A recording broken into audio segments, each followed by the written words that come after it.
And on the line with us, sticking through the break, Congresswoman Claudia Tenney on the Talk of the Town. Rocco posing a question before we went to the break. And Rocco, I know you were getting into, some impeachment talk. Oh, gosh. Here we go. Sorry, Claudia. Just to revisit, and you've had a few minutes to think about it, so I'm sure you're prepared to answer. But just to remind our listeners, I had asked now that the Democrats have talked about, they've made this argument about saying that they want to impeach the president. Some Democrats don't agree with that approach, and they've kind of not raised that issue because maybe they feel it's not in their best interest to take that position. But nevertheless, what happens now and what happens if they actually win the elections and win control of Congress or the House, what do you believe their intentions are as far as our president is concerned regarding impeachment? They will continue to bring articles of impeachment. Al Green has brought articles of impeachment at least once or twice on the floor already. He is on my committee on financial services. It'll be, if we lose the majority in the House, the Republicans, it will be impeachment 24/7. And here's just a couple of scary things. I sit on the Financial Services Committee. If we lose, Maxine Waters becomes the chair of the Financial Services Committee, one of the most powerful committees in Congress that regulates the entire finance industry. You want to see the stock market tank, everyone's 401ks and pensions and everything plummet, and us go into a state of apoplexia. That is Maxine Waters. Who's the chair right now, Claudia? Who's the chair at the moment, right currently? Jeb Henschling from Texas. So he's my chairman now, and he's a very good guy, but he's not running again. So it'll be, if the Republicans take over, we'll have a new chairman. If the Democrats take over, it will be Maxine Waters. Let me point out something really distinct between the Republicans in the House and the Democrats in the House. On leadership, the Republicans have term limits. So you can only serve as the chairperson of a committee for 6 years. The Democrats do not have term limits. So their chair people serve for decades. I mean, if they're there that long. And that becomes entrenched power. It makes it very difficult to get rid of them.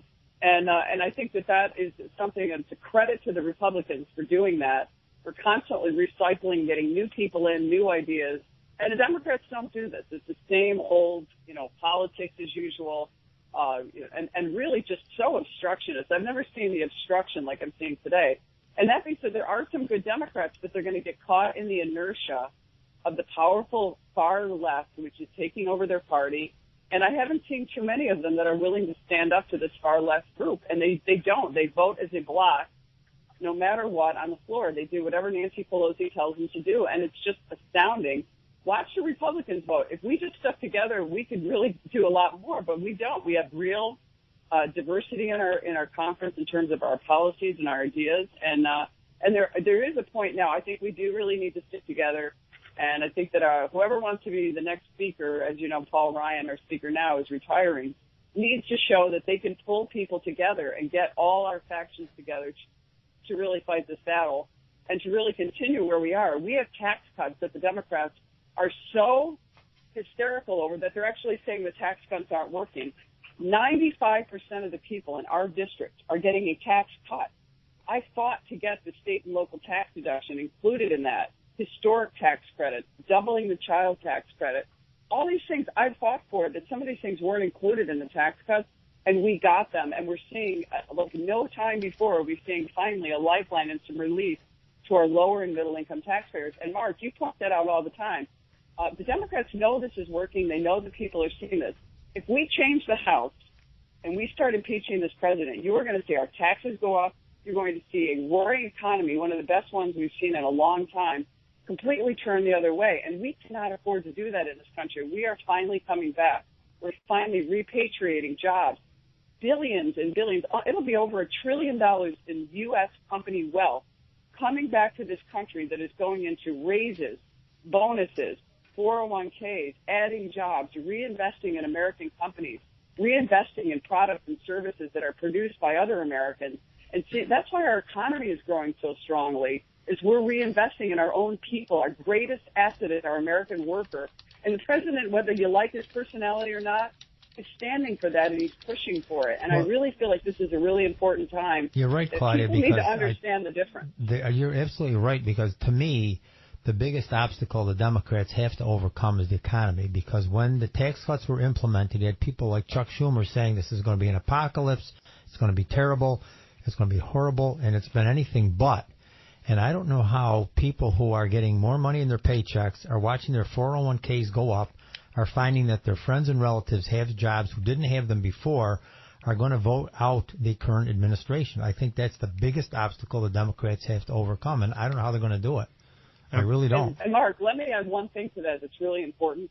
One of the biggest tragedies of going around my district is, first of all, the farming industry. We're working hard to add a letter and to add some important changes and some important resources going back to our small dairy farmers in what's coming up in the next appropriation cycle, which is this month.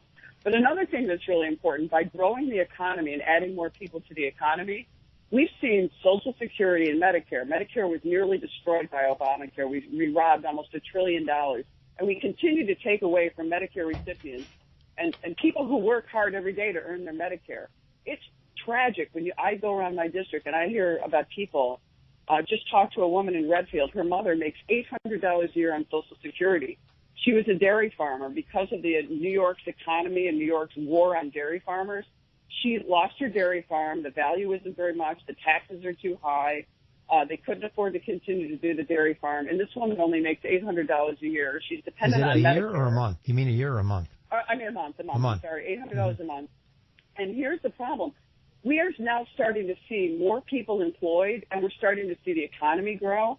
And you're seeing more money finally going into Social Security and Medicare so we can preserve and protect it, so we can give more money to people like this who have literally earned it and are not getting a return on their investment. Claudia? Those are really important factors in dealing with the economy. So when your opponent, Anthony Brindisi, he makes this remark a number of times where he likes to highlight the, I think earlier this year there was a report that came out that said only 9% of Fortune 500 companies have shared GOP tax cut windfalls with their workers.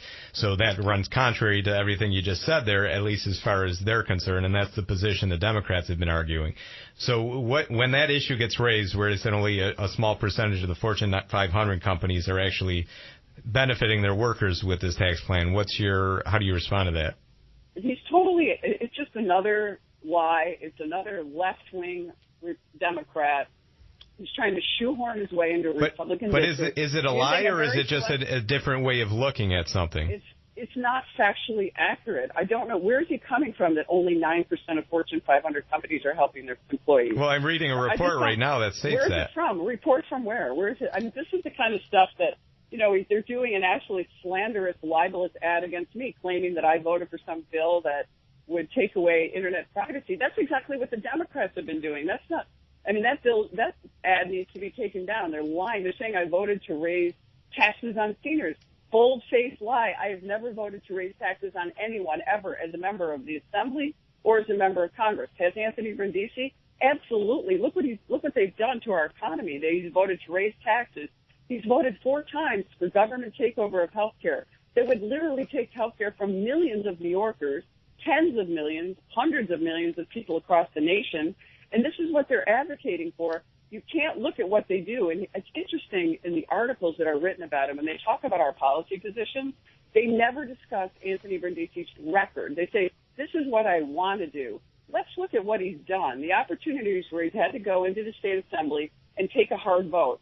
Every time he votes with high taxes, government takeover of health care, more corruption, more taxpayer dollars, completely, in the tank of Sheldon Silver, who handpicked him and spent, $200,000 or $300,000 on his campaign in 2011. He's never faced even a Democratic primary. He's never stood up to anyone. And now we expect, this is the part of the stuff that is not going to come out in the news media yet. Is he going to stand up to anyone? No, he's going to do whatever Nancy Pelosi says, because he says he's not, but he's taken 14,000 from her. He's taking millions of dollars out of her super PAC. Ray Halberter, who's one of the most corrupt people to ever grace our community, has given him over $1 million that they're spending and smearing me. All right. Well, Claudia, we're going to have to go, and then Rocco didn't even bring up what article that was from. But Congresswoman Claudia, you're good. Congresswoman Claudia Tenney joining us here on the Talk of the Town each and every Wednesday around 7:30. Thanks, Claudia. We're going to have to get to CBS News. CBS News coming up. Broadcasting from the Bank of Utica studio.